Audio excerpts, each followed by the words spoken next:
This is my true story. I trusted my wife and the doctor completely. I believed they cared for our family, and I never imagined betrayal could come from the people closest to me.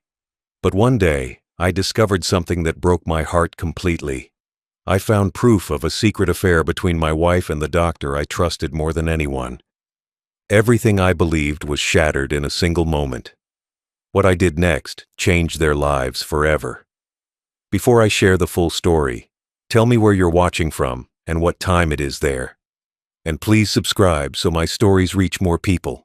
I trusted the doctor completely.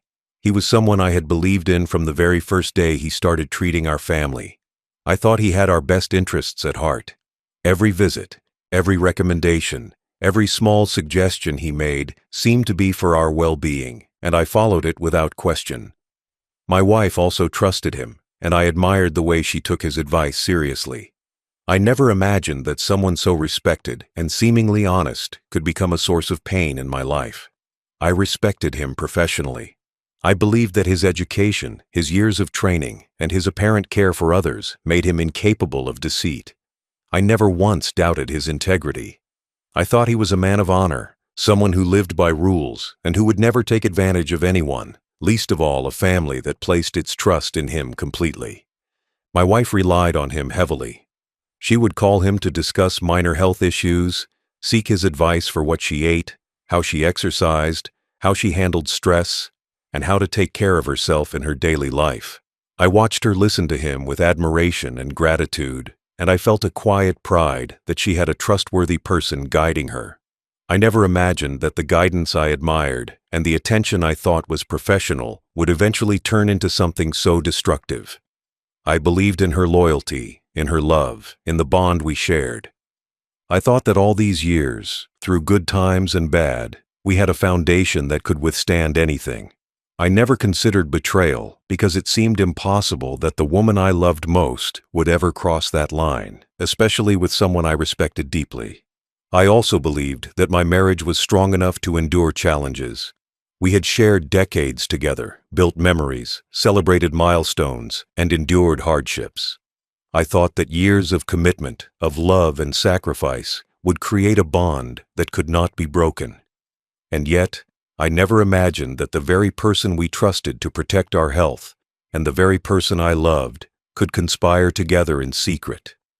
I never imagined that the man I shook hands with and thanked for his guidance could be the one who broke me in ways I could not yet comprehend.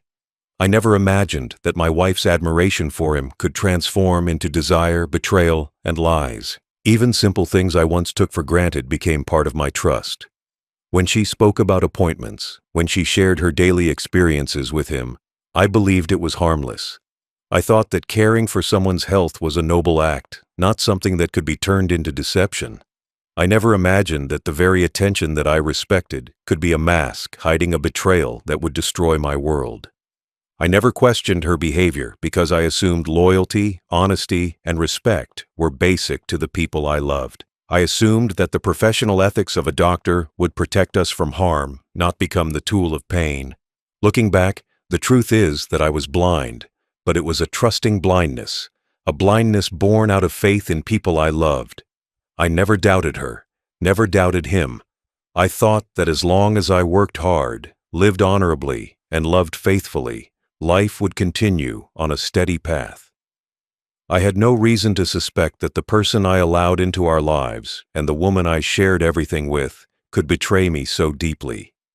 I never imagined the depth of deception that was happening right under my nose, and I never imagined that the man I trusted to heal and help us would become the very person responsible for my heartbreak. This blind trust, which once made me feel secure, would soon become the foundation of the greatest betrayal of my life. I would later realize that the very thing I relied upon for safety and care, the doctor's presence and my wife's reliance on him, was the very thing that would be used against me. But at that moment, I had no suspicion. I had no fear. I only had confidence, admiration, and faith. I believed that honesty, loyalty, and love could not be so easily destroyed. I believed in people, and that belief made the eventual betrayal even more painful, because the ones I trusted most were the ones who cut the deepest. The first signs of betrayal were subtle, almost invisible, and at first I refused to acknowledge them. I noticed my wife laughing more than usual when she received messages late at night. At first, I told myself it was nothing, that people joke and smile at friends, or that she was simply in a good mood. But deep down, something unsettled me. There was a brightness in her eyes when she looked at her phone, a happiness that seemed different, almost secretive, and it made me uncomfortable. I tried to ignore it. I told myself that my imagination was overactive and that I should trust her completely, as I always had. Her visits to the doctor became increasingly frequent, and I began to notice a pattern. She found excuses to go alone, often claiming that it was just for checkups or questions about health advice. But the frequency seemed unusual, and she seemed almost eager to leave, to spend time outside the house. There were times when she left for appointments and returned hours later, smiling, laughing, and speaking in a way that felt strange to me. I asked myself why I felt this pang of doubt. After all, she was always truthful with me. Or at least, I believed she was. Yet, my gut instinct refused to be silenced. It whispered that something was off, that these late-night messages, long visits, and unusual happiness were more than harmless interactions. Her conversations about him became personal, more intimate than any casual talk should be. She mentioned things he said, sometimes recounting advice that seemed unnecessary to share, and I noticed how her tone shifted. It was no longer the neutral admiration of a professional giving guidance. It was soft, flirty, and sometimes even secretive. The way she described their interactions felt like a hidden layer, a private connection I was never meant to see. I felt my heart tighten when I heard her speaking like this, a mixture of confusion and denial fighting inside me. I did not want to believe what my instincts were hinting at. Even at home, I started noticing small gestures that I had ignored for years. Her smiles when she thought I wasn't watching seemed to have changed. She would glance at her phone, bite her lip, or laugh quietly, and I noticed it, but I tried to rationalize it. Maybe she was just happy. Maybe she was just relaxed. I wanted to trust her. I wanted to believe in the woman I had loved for decades. But the unease inside me grew like a shadow, persistent and quiet, refusing to leave. I also noticed how careful she had become. She would hide her phone when I entered the room, pretend to check messages casually, and sometimes even delete messages too quickly for me to notice. It was subtle, but I noticed. These small, almost invisible actions began stacking up, and my mind started to connect the dots. Each smile, each secretive laugh, each hidden message became part of a growing picture I was afraid to acknowledge. I kept telling myself that I was imagining things, that my years of trust were enough to keep fear at bay. The most painful part was the realization that I was becoming paranoid, that my heart and mind were pulling me toward a truth I did not want to see. I loved her, and I wanted to believe that her loyalty and our shared life would protect us from deception. But my instincts were right. The signs were real. She was acting differently, more secretively, and with a kind of excitement I had never seen before. It was subtle, yet persistent. Every laugh, every late-night message, every excuse to be away alone was a clue, a warning that the bond I had trusted so deeply was under threat. I remember lying awake at night, replaying the day's interactions in my head. Every detail now seemed like a piece of evidence. The long smiles at the phone, the unusual happiness when she returned from appointments, the way she avoided my questions with casual excuses. I tried to ignore it, but the feelings kept growing. I knew deep inside that something was happening, something that I had never imagined, something that would hurt me in ways I could not yet measure.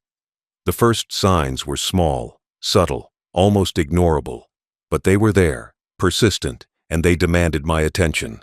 I realized that trust, once broken, begins with small cracks. The first signs were my warning, the quiet whispers of betrayal that I had refused to hear. Now, I could not unsee them, and I knew that ignoring them any longer would only allow the betrayal to grow stronger, hidden in shadows, until it would be too late. These first signs were the beginning, the first steps toward a revelation that would change everything I had ever believed about loyalty, love, and trust. The day I discovered the truth, I will never forget. It started like any other day, with the usual routines, but something inside me told me to return home earlier than expected. I wanted to check on her, to see if my unease was unfounded. But what I found shattered everything I thought I knew.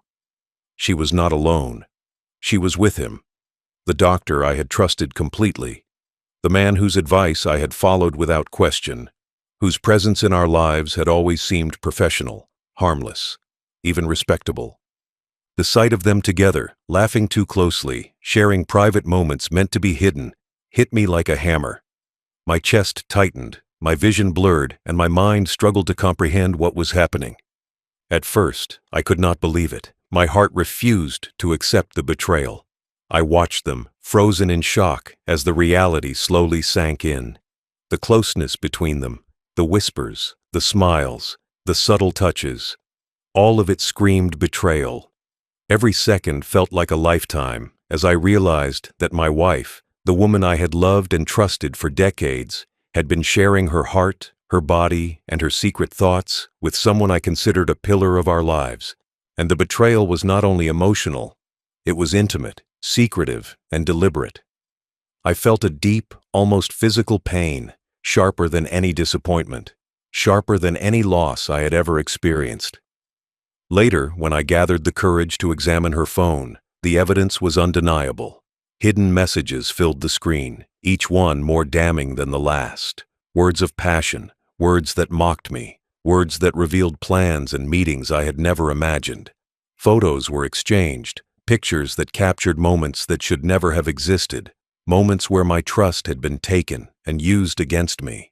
Each screenshot, each text, each image pierced my heart, making the betrayal feel real in every fiber of my being.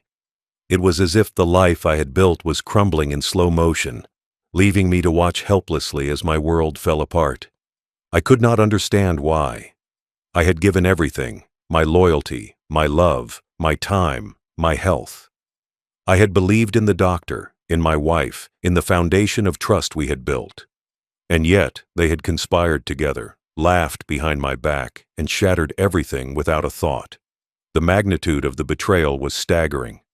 I realized that it was not a single mistake or a moment of weakness. It was a calculated, deliberate act. A betrayal that had been planned in shadows, hidden in casual conversations and secret meetings. I spent hours replaying every interaction I had overlooked before. Every time she insisted on seeing him alone, every excuse she had given, every instance I had ignored my gut feelings. All of it now had meaning. I saw patterns, connections, and secrets that had been invisible to me when I was blinded by trust. The truth was painfully clear. They had used my love, my trust, and my respect as a shield for their deceit. And I was left with the heavy weight of knowledge, a knowledge that demanded action, that demanded justice. Even in my heartbreak, a thought began to form. I realized that shouting, confronting, or arguing would not bring justice. They would deny, twist, and manipulate. They were clever, deceitful, and practiced at hiding the truth. I understood that the only way to make them truly accountable was to expose them in a way that could not be denied, to show their betrayal without leaving room for lies. The evidence on my hands, the messages, the photos, the recordings, was now more than just proof. It was power, a weapon of truth that could pierce the illusions they had built. The discovery was painful, but it also clarified my path. I could no longer be a passive victim, crushed under the weight of betrayal. I had to act, but wisely, carefully, and deliberately. The doctor, who had hidden behind his professionalism, and my wife, who had cloaked her desires in trust, had created their own downfall without knowing it. And I, who had been betrayed, was the one who held the key to revealing it all. That night, I sat quietly, holding the phone, scrolling through every damning message, every intimate photo, every secret exchange. My grief was intense, but alongside it grew a determination I had never felt before. I would not allow them to continue their deceit. I would not allow them to think that betrayal could be hidden, that lies could remain safe. The discovery had given me clarity, purpose, and a sense of justice. I knew what needed to be done, and I knew that the path ahead would change everything for everyone involved. By the time I set the phone down, my decision was made. I would not confront them directly. I would not scream or plead. I would act quietly, efficiently, and decisively. The betrayal of my trust, the theft of my love, the deceit of the man I respected, all of it demanded exposure. And I knew exactly where the proof needed to go first. To the people who deserved to know the truth, the family who trusted him, who believed in his character, who had no idea of the duplicity hidden in plain sight. After the discovery, the nights became my closest companion. I would lie awake, staring at the ceiling, replaying the events over and over in my mind. Every smile she had given me, every touch I had cherished, every word of love I thought was sincere, now felt like a betrayal carefully rehearsed. I questioned myself endlessly. Had I been blind, naive, foolish? I had devoted my life to her, trusted her completely, and yet she had chosen someone else, someone I had respected and allowed into our lives. The depth of my heartbreak was overwhelming, but it also forced me to reflect, to think, to plan. The pain was raw and constant. It clawed at my chest, making simple tasks feel unbearable. I went about my days mechanically, my hands performing routine tasks, while my mind was consumed with the images of their secret moments, their whispered laughter, the messages that had mocked my loyalty. Sleep offered no solace. Every time I closed my eyes, I saw their faces, heard their voices, and felt the weight of their deception. Yet, amidst this anguish, something unexpected began to grow inside me. A sense of clarity, a recognition that I could transform this pain into purpose. I realized that anger alone would not serve me. Shouting, confrontation, or dramatic exposure in the heat of emotion would give them room to twist the truth, to spin lies, to make me appear irrational or obsessed. I had already witnessed how easily people like them could manipulate appearances, hiding behind charm, respect, and a false image of loyalty.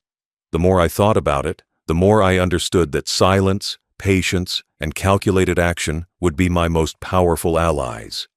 This betrayal could not remain unpunished, but punishment had to be precise, silent, and undeniable. As I reflected, I began to see the evidence in a new light. The messages that had once wounded me now became tools, pieces of undeniable proof. The photos, the recorded calls, the casual confessions that had once seemed private. They were no longer just sources of pain. They were weapons. Weapons that could strip away the false facade my wife and the doctor had built over years, exposing them to those who trusted them the most. Each piece of evidence was a step toward reclaiming my dignity, a step toward restoring balance in a life that had been upended by deceit. The reflection also forced me to examine my own emotions. I recognized that revenge was not about cruelty, nor was it about personal satisfaction in hurting them. It was about justice, about making the truth visible, about ensuring that their deception could not continue to harm others. I felt the need to protect not only myself, but the family and friends who trusted the doctor, who respected my wife, who had been unaware of the duplicity occurring in plain sight. This reflection gave me focus. My grief became measured, my anger channeled, and my heartbreak transformed into strategic thinking. I also thought about the man I once loved, the man I once trusted, and the woman I had married. I mourned the life I thought we had built together. I mourned the moments lost, the dreams shattered, and the trust stolen. But with mourning came resolve. I knew I could not reclaim the past, nor could I undo the betrayal. What I could do was ensure that their choices had consequences. The realization that I had control over the revelation, that I could decide when and how the truth surfaced, provided a strange sense of peace amidst the storm of emotions. Nights of reflection became planning sessions. I imagined every possible scenario, their reactions, the conversations, the shock of family members discovering the truth. I weighed every detail, every angle, every possible outcome. I understood that timing would be critical, that public exposure would make their deceit undeniable, and that my own calm would amplify the impact. Reflection had transformed my grief into strategy. The pain, once paralyzing, became the foundation of a plan that would not only reveal the truth, but also protect my own dignity and self-respect. By the end of this period of silent reflection, I had made my decision fully. I would act, but I would act with precision, without malice, without shouting, without drama. I would let the evidence speak for itself. I would send the proof directly to those who deserved to see it first. The family who trusted the doctor, who respected my wife, who had no reason to suspect the betrayal hidden behind smiles and professional facades. My reflection had turned sorrow into resolve, grief into purpose, and confusion into clarity. I no longer felt helpless. I was ready to reclaim my power and reveal the truth. After nights of reflection, the path became clear in my mind. I knew that confronting my wife or the doctor directly would achieve nothing. If I shouted, if I demanded answers, they would twist the story, they would feign innocence, and I would appear as the desperate, jealous fool.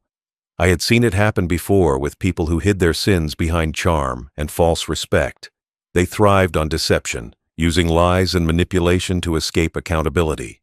I refused to let them do that to me. My choice had to be calculated, deliberate, and undeniable. I needed a plan that would leave no room for denial. I understood that the betrayal was not only personal, it was systemic.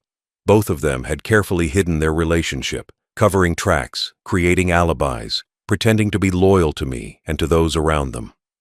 The doctor, a man I had trusted with our family's health, had used that trust to manipulate my wife, and she had willingly played along. Their actions were cruel, precise, and deliberate. But cruelty can only survive in secrecy. I realized that if I could expose their actions to those who trusted them most, their false world would crumble instantly. The more I considered it, the more I felt a strange calm settle over me. I was no longer a victim. I was the one who held the truth. The first step was to gather every piece of evidence meticulously.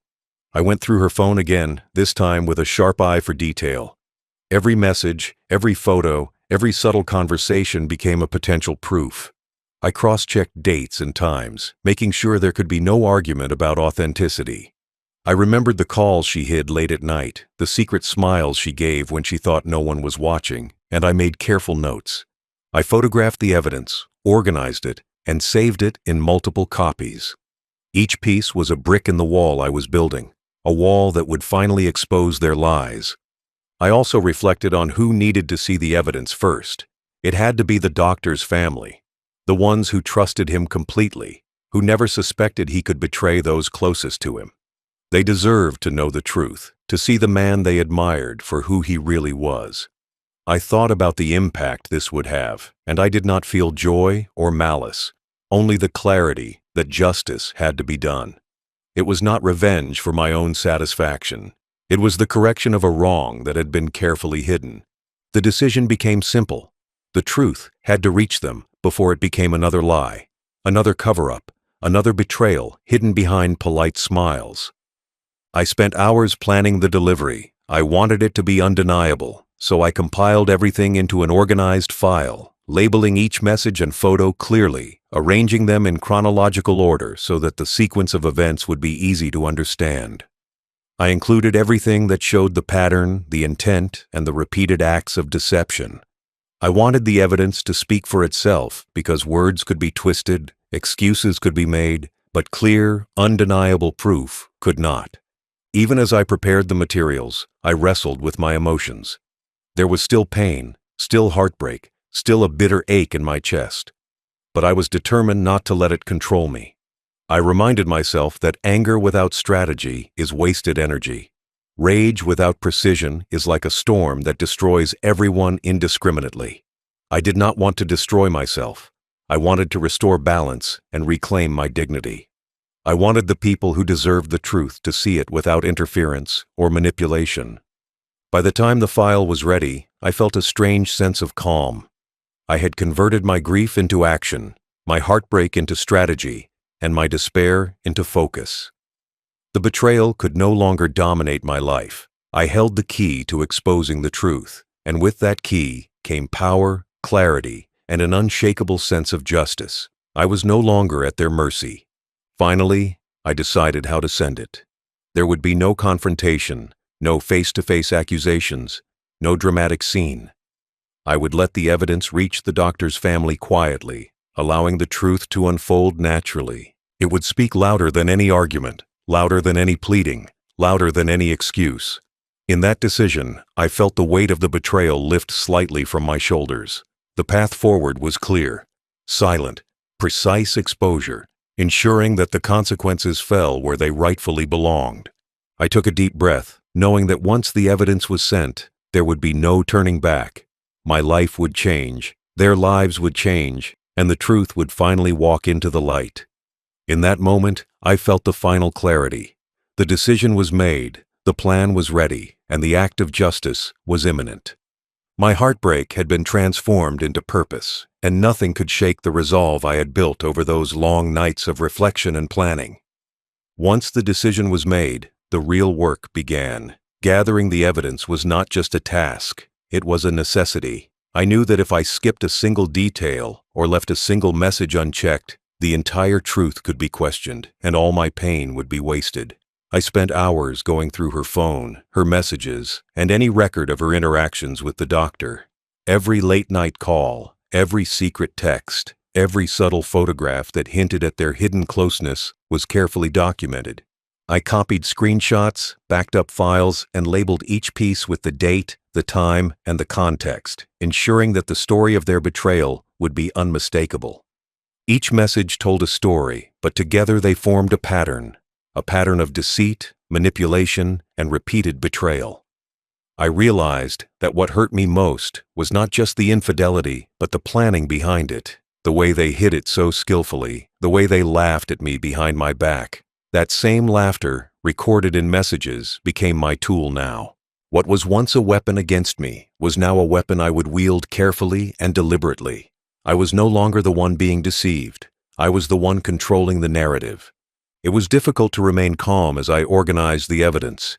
Every photo and text reminded me of my pain, my heartbreak, and the years I had invested in a relationship I thought was built on trust. I had to pause at times, take a deep breath, and remind myself why I was doing this. This was not about revenge for its own sake. This was about truth, exposure, and justice.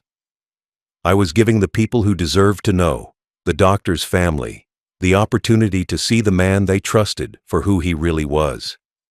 Every piece I organized was a step toward correcting the wrongs done in secret. I also thought carefully about the order in which the evidence would be presented. It was not enough to simply hand over random screenshots or pictures. The proof had to tell a story that no one could question. I arranged the messages in chronological order, creating a timeline of the affair. Photos were placed to match the dates and events described in the texts. Each call log, each late-night conversation, was cross-referenced with other evidence to ensure consistency. I wanted the truth to be undeniable, leaving no room for excuses, manipulation, or denial. Preparing the evidence was meticulous work. I made multiple copies to ensure that nothing could be lost or altered. I even printed the files so that there would be a tangible record, something that could not vanish like a digital message. As I handled each piece, I felt a strange mix of emotions, pain, sadness, but also a quiet sense of power. I was reclaiming control over a situation that had once left me powerless. I was transforming my heartbreak into a tool that could finally bring clarity and justice. I wrote a simple note to accompany the evidence, but I kept it short and factual. There were no insults, no angry words, no emotional pleas. I knew that any attempt to dramatize the situation would weaken the impact.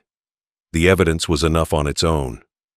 It spoke louder than any argument, louder than any confession or denial. The note simply stated that this was the truth, and it was now in their hands to see. That was all that was needed. Even as I completed the preparations, my heart still ached. I thought of my wife, the woman I had loved, who had chosen betrayal over loyalty. I thought of the doctor, the man I had trusted completely, who had used his position to manipulate and deceive. But I knew that emotions had to be set aside for this to work. This was not about satisfying my anger in the moment. This was about exposing the truth in a way that would have lasting consequences. The pain I felt was transformed into precision, each action deliberate, each step calculated. Finally, I reviewed everything one last time. Every message, every photo, every log was double-checked. I imagined the moment the doctor's family would see the evidence, the shock, the disbelief, the realization of the betrayal that had happened right under their noses. It was not joy I felt, nor revenge. It was the quiet satisfaction of knowing that truth, finally, would prevail. When the files were ready and the note was written, I carefully packaged everything, ensuring it was neat and complete. I took a deep breath and set the envelope aside, knowing that the next step would send the truth into the world. I had done all I could to ensure the exposure would be undeniable. For the first time in weeks, I felt a small sense of calm. The burden of betrayal had been transformed into a precise plan, and I was ready to let the truth do its work. When the envelope was finally ready, I felt a mix of anticipation and calm. I knew that this small package carried more power than any confrontation or argument ever could. It was not just paper and photos. It was the truth, painstakingly gathered, carefully organized, and undeniable. I held it in my hands for a long moment, thinking about how different this action was from anything I had done before. I was not going to yell, not going to scream, not going to beg for justice. I was simply going to let the evidence speak for itself. The act of sending it was deliberate. I addressed it carefully to the doctor's family, ensuring it would reach those who needed to see it most. I did not want his colleagues, his friends, or the world at large to be the first to know. I wanted the family who had trusted him, the people who believed in his integrity, to witness the betrayal firsthand. It was their right to know, and it was their moment to face the reality of the man they had admired. I understood that the impact would be devastating, but that was the weight of truth. I remember walking to the mailbox with that envelope, feeling the weight of every hidden message, every photograph, every call log pressing lightly against my chest. It was as though the years of heartbreak, anger, and sleepless nights had been condensed into this single act. I didn't feel triumphant or vengeful. Rather, I felt a calm certainty. This was necessary. This was justice, measured and precise. I had no desire to watch chaos unfold directly. I only wanted the truth to reach those who deserved it and let them handle the consequences themselves. Dropping the envelope into the mailbox, I felt a strange mixture of relief and anticipation. Relief, because the burden of keeping the secret was finally being lifted. Anticipation, because I knew that the truth I had labored over so carefully would now move silently into the lives of those who had trusted the wrong person.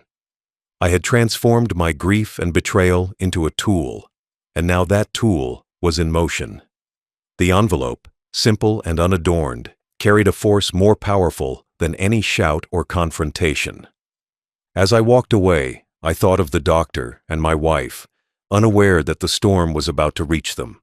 I imagined the moment they would realize that their carefully hidden affair was now fully exposed to those who mattered most. They would be confronted not by me directly, not by my anger, but by the undeniable truth I had compiled. I knew their faces would pale, their attempts to lie or manipulate would crumble, and the veil of deception they had hidden behind would vanish completely. The thought gave me a quiet satisfaction that had nothing to do with gloating. It was simply the equilibrium of justice being restored. I also considered the family receiving the envelope. They would approach it with trust, expecting perhaps something mundane, only to find a carefully documented account of betrayal. Their shock, confusion, and heartbreak would be immediate. But so would the clarity that they were being told the truth. I knew that no one could argue with the evidence, the messages, the calls, the photos, all lined up chronologically, leaving no room for manipulation or deceit. This was a truth so stark it would demand acknowledgement. Even as I left the area around the mailbox, I felt my mind grow calm. I realized that this step, this deliberate act of exposing the affair to the right people, had already lifted a heavy burden from my chest.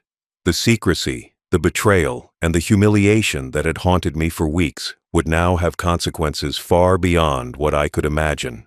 But that was not my concern anymore. My task was complete. My role was done.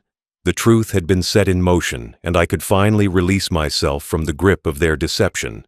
I did not linger, nor did I look back. The act itself was enough.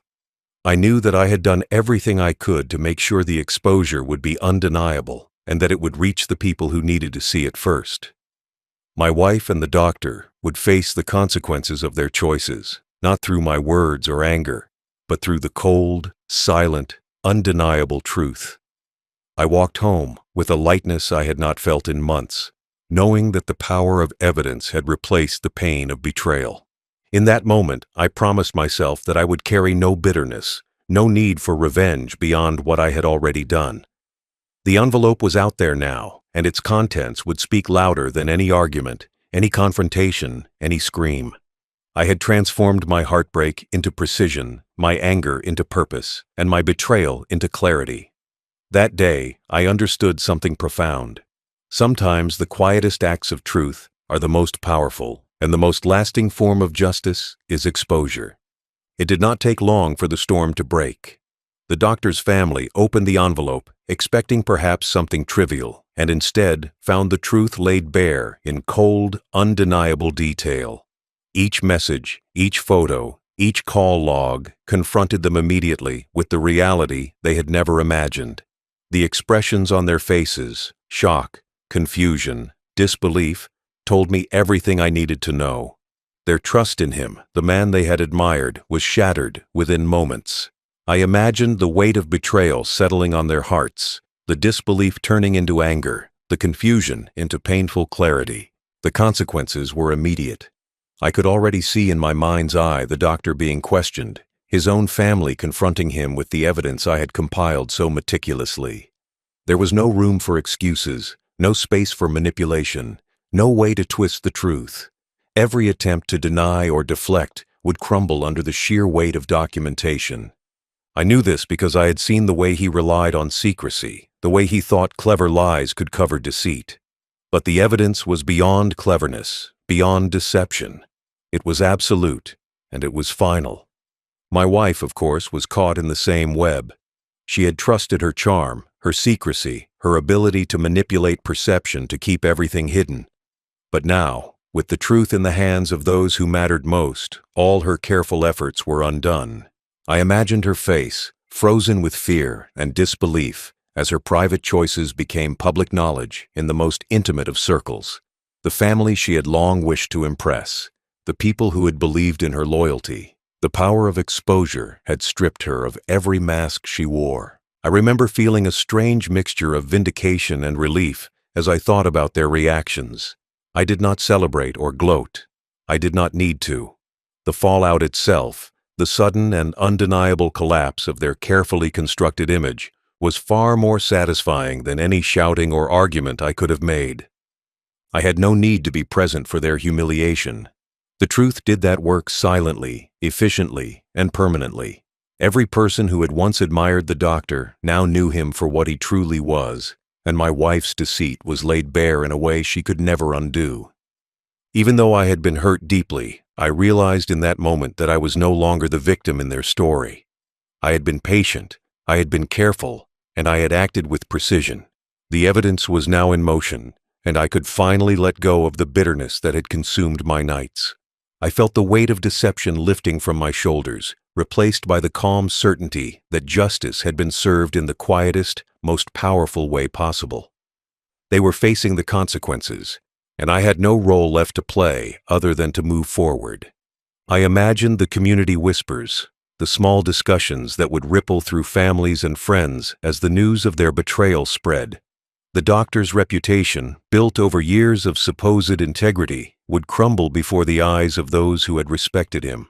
My wife's standing, the admiration she thought she held within her family, would collapse into embarrassment and shame. Every lie, every deception, every secret would now face exposure, and I knew it would never be forgotten. The fallout would follow them for the rest of their lives as a quiet but constant reminder of the choices they made. And yet, even as I watched this in my mind, I felt no anger. There was no satisfaction in cruelty, no pleasure in watching them suffer. What I felt was the profound calm of balance being restored. They had wielded betrayal as a weapon against me, and I had chosen to wield truth as a weapon against them. It was not about revenge in the traditional sense. It was about restoring reality, about letting actions meet consequences, and about reclaiming the peace that betrayal had stolen from me. In the days that followed, I remained distant, careful not to interfere or escalate. I let the truth play out in the hands of those affected. I observed quietly as their lives began to crumble under the weight of undeniable evidence. Every confrontation they faced, every question from family or friends, only solidified the lesson that deceit has a way of catching up. I had turned my heartbreak into a precise, silent force, and it worked exactly as it should. Finally, I understood a profound lesson. The fallout, painful and thorough as it was, did not hurt me. I had escaped the trap of bitterness and anger. I had used patience, strategy, and calm deliberation to turn betrayal into clarity. The doctor, my wife, and their deceit were exposed, and I walked free. Their collapse was complete, and I could finally begin to rebuild my own life without the shadows of their lies. After the fallout had begun, I realized my role in their story was complete. The truth had done its work, and there was nothing more for me to do in their lives. I walked away quietly, without confrontation, without anger, without a need to explain myself. There was a strange freedom in that choice.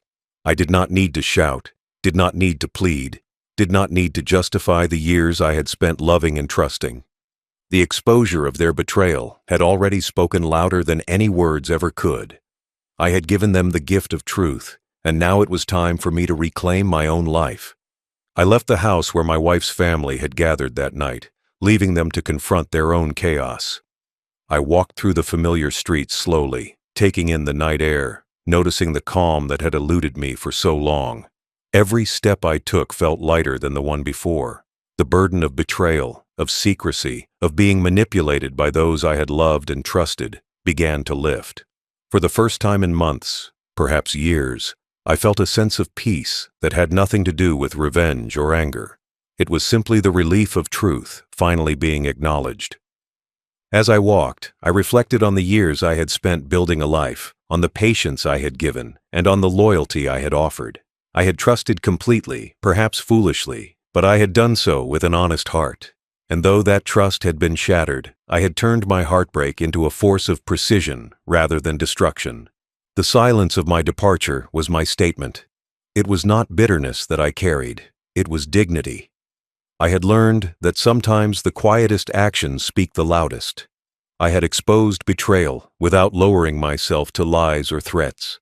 I had chosen to act with integrity even when my heart was breaking. In the days that followed, I began rebuilding. I reconnected with simple routines, took care of my health, and allowed my mind to heal from the shock of betrayal. Each morning, I reminded myself that my life was not defined by their lies, that my happiness and my peace could not be stolen by anyone else. I returned to the hobbies and interests I had neglected over the years, finding comfort in small achievements and quiet satisfaction. My heart, once heavy with deceit and pain, began to feel lighter with every day that passed. I knew that the doctor and my wife would continue to face the consequences of their actions, and I felt no need to follow them or remind them of the exposure. The evidence I had shared was permanent, and their lives were now unalterably changed.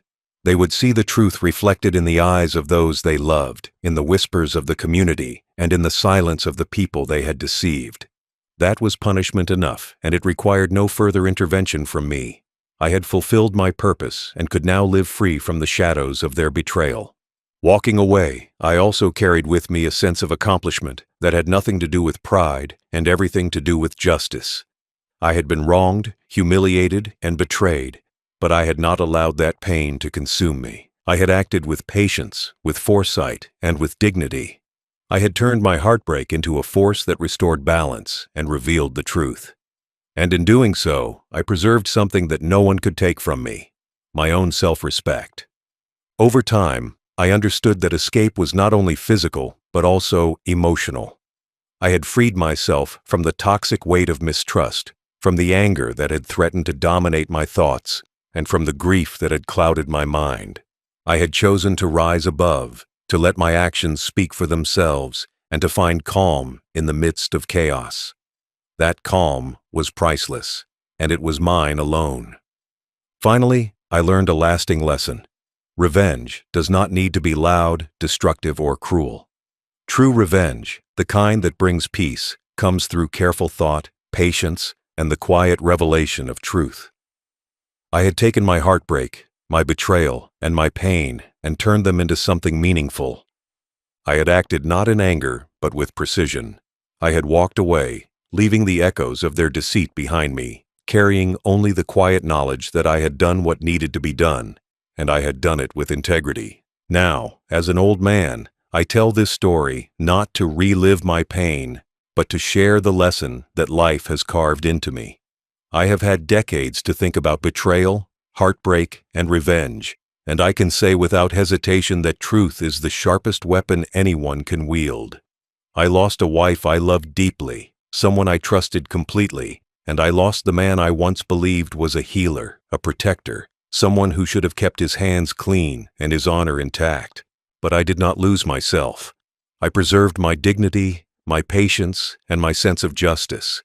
That, more than anything, has allowed me to walk through life without bitterness clouding my every step. The betrayal was deep, far deeper than I imagined it could be. It cut through the foundation of my life, shaking everything I had built. I remember the nights I lay awake, staring at the ceiling, wondering how two people I loved could act with such deception and cruelty. I thought about every smile, every word of affection, every moment I had shared with them, and realized how carefully they had hidden their intentions. Pain, anger, confusion, and grief filled me, but amid that chaos, a quiet thought formed. I had to act not in fury, but with strategy. I had to expose the truth without losing myself in the process. It was not easy. Collecting evidence, saving messages, photos, and recordings. Each piece was a dagger to my heart. I relived their deceit over and over, and yet I understood that these wounds were now my tools. I realized that shouting, crying, or confronting them would only serve them, would only give them an opportunity to twist the truth, to make me seem weak or irrational. They thrived on the manipulation of others, turning situations to their advantage. I refused to let them do that. I chose silence, patience, and careful planning. That choice became my strength, and the proof became my voice.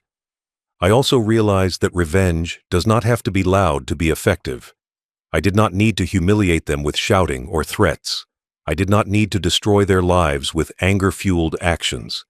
Instead, I chose a calm, deliberate path. I sent the evidence to the family of the man I once trusted, the doctor who betrayed both his oath and my faith. I let the truth speak for itself. The ripple effect was immediate and devastating for them, and I felt a quiet satisfaction knowing that the consequences were real, tangible, and inevitable. I had taken my pain, transformed it into action, and restored a sense of balance without lowering myself to their level. In these reflections, I have learned something crucial. Betrayal teaches clarity. It forces you to see who people truly are, stripping away illusions and lies.